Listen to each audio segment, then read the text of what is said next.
Early on, we noticed in school there were some behavior delays that could turn into behavioral issues. With the help of a teacher, and had a team of doctors evaluate Aaron. It was like we gave them the gun, put the bullet in, and okay, here you go.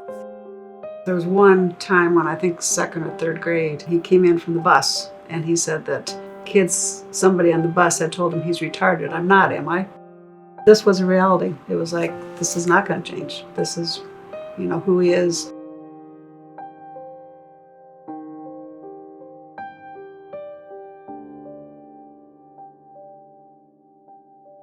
Aaron Hagen was diagnosed with Fragile X when he was 10 years old, but he showed symptoms at a much earlier age.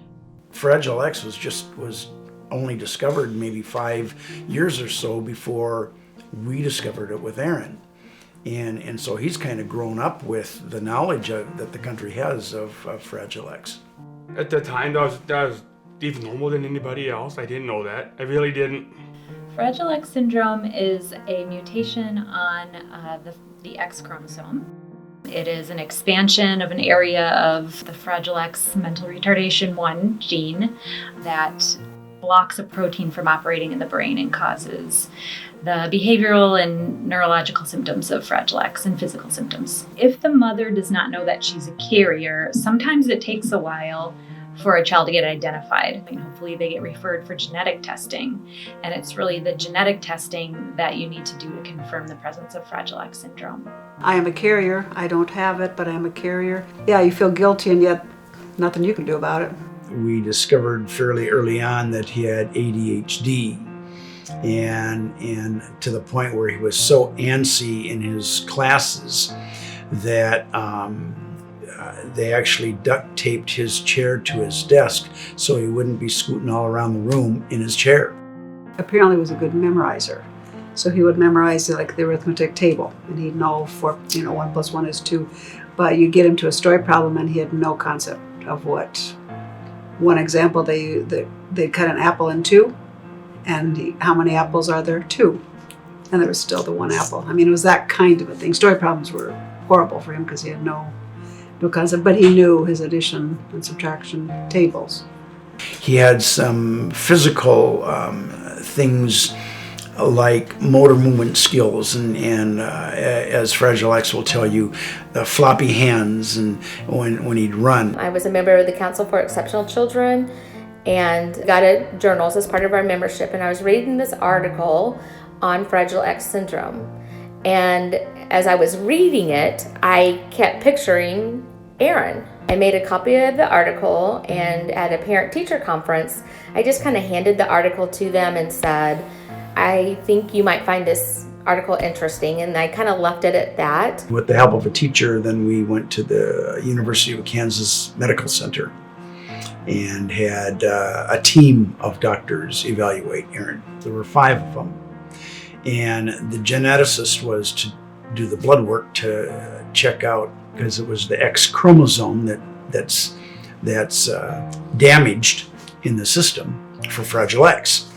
And so they all went through that and did a lot of different tests, both asking him questions, working with him on things, looking at his small and large motor movement skills, as well as his ADHD.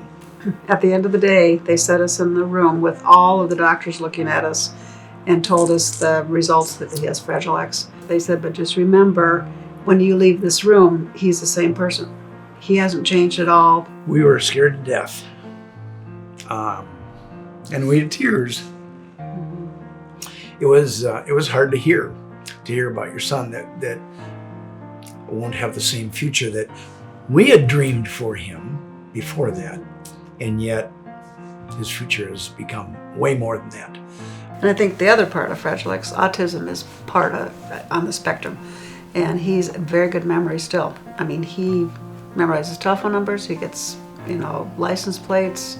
That's always been the case. He'll know stuff that we don't know. It seemed the Hagens were settling into a new normal routine with Aaron's Fragile X, but it wasn't long until the new normal was disrupted by tragic news. At age 16, Aaron was diagnosed with cancer.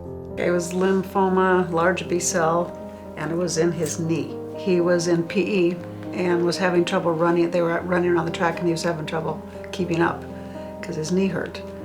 And so we went to an orthopedic doctor who recommended that he have a knee scan?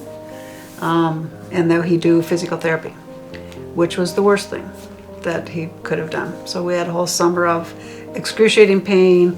He said it felt like there was needles in his knee, and it was one of those summers we don't want to go back to. And they did an MRI, and he had cancer and was in a wheelchair after that. Was not supposed to be walking, which is what we were doing at the orthopedic. So it was one of those awful diagnoses. At that point, his femur, just above his knee, was totally surrounded by cancer. And his leg, because he was still in growing mode, his leg grew out at a 45-degree angle. After this diagnosis, Aaron spent some time in the hospital. During this difficult time, his family and friends were there to support him. I was in college at the time at Wartburg, and I had suite mates as friends, and we were all aware of his situation. And so a bunch of us took a picture where we left a space in the middle, like it could be a picture for him. It made me really feel special. I know as soon as it, I did not know she's just gonna blow the picture up and put me in there. I did not know that. I looked at it and I'm going, this is special. My own picture of your sister and all of her roommates, and me, I was in the middle. I'm like, wow. He didn't know you're supposed to get sick from chemo, and so he didn't. But his attitude was so good, and they were thinking maybe it was the not knowing that helped, because he didn't have pre-knowledge. Everybody knows you get sick with chemo. He anticipated, he would like to have been in the hallway watching everybody go by. He was just Mr. Social. If you have cancer, just believe in the power of prayer. It really works. Prayer always helps you through it. If you believe in Jesus, you believe in prayer, I say just believe in it. It works. So that's how me get through my stuff. I believe in it. Yeah, pray a lot. Aaron survived cancer not only once, but twice. A few years later, another mass was discovered in his thigh, and he endured treatment again. With a positive attitude, strong faith, and football, Aaron persevered. Aaron and several of his friends were very interested in sports, so I tried to build a relationship with them by incorporating sports into some of our activities. During football season, I was a big Chiefs fan, so we would talk about who the Chiefs were playing. I had a classroom globe. We'd look at the globe, we'd find Kansas City, we'd find where that other team was, whether it's California or Texas or whatever, and we'd see how many miles away it was. While the cancer is long gone, his faith and love for football remains. Today, he continues his long tradition of volunteering with the Wartburg football team. I understand Aaron's been with Wartburg football for close to 20 years. As practice goes on, he's really taken into the role of signaling our plays, and he's great at it. And our other coach, who we pay to be a college football coach, is signaling the plays into our guys, and he messes up the signal. And Aaron corrects him and says, no, that's not how it is. Yeah, the one actually during practice, and he made the wrong signal, so I had to correct him. He made the wrong signal, so I had to say, you're doing it wrong. You're not supposed to do it that way. So I corrected him. He's part of the team. They know how much he loves football and loves Wartburg football, so they just, they enjoy having him around, and so he's just a good guy. And when he's not around, you notice, and the guys are like, where's Aaron? It's very hard to take things for granted with him. Whether it's sunny and 90 degrees outside in August, or we're playing in December and it's snowing or it's raining, he brings the same attitude every day. It's really hard to kind of just go through the motions when you have a guy like that going around in your system, and that's one thing that we're very grateful for.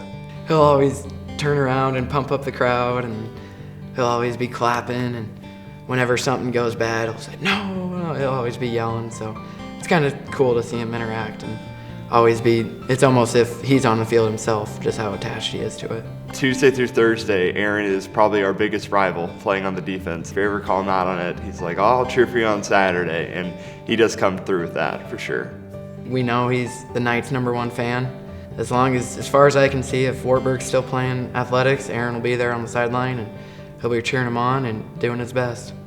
We'll always ask him what are Saturdays for. So I always say, what's Saturdays for? Well, it's for the Wartburg boys. When he's not working with the football team, Aaron is still a strong presence on Wartburg's campus. He currently works full-time in the college's dining hall, the Mensa. My coworkers are fantastic. The students love working with him. They greet him every day. They're excited that he's here. He'll come in and say, you're not behaving today, are you? So it's just kind of his little joke. Because he always starts work at 9. He'll be sitting with all the football players and talking to them. Before working full-time in the Mensa, Aaron volunteered with St. Paul's Lutheran School as an honorary member of the 6th grade class. When Aaron comes to the school, his responsibility is just to share Aaron. And so he would come in, he would stand outside and talk with the recess teacher while the 5th and 6th graders were playing around before lunch. Then he goes into the classroom with the 6th graders and eats together with them and spends time until it's time for him to go. Aaron has since maintained his close relationship with St. Paul's. He recently made a surprise visit to the students. I think the students just look at him as somebody else to build a relationship with. Because they've had those interactions with Aaron, hopefully they can go out and see if they see somebody that looks different or talks different or acts different, that they don't let that stop them from getting to know them.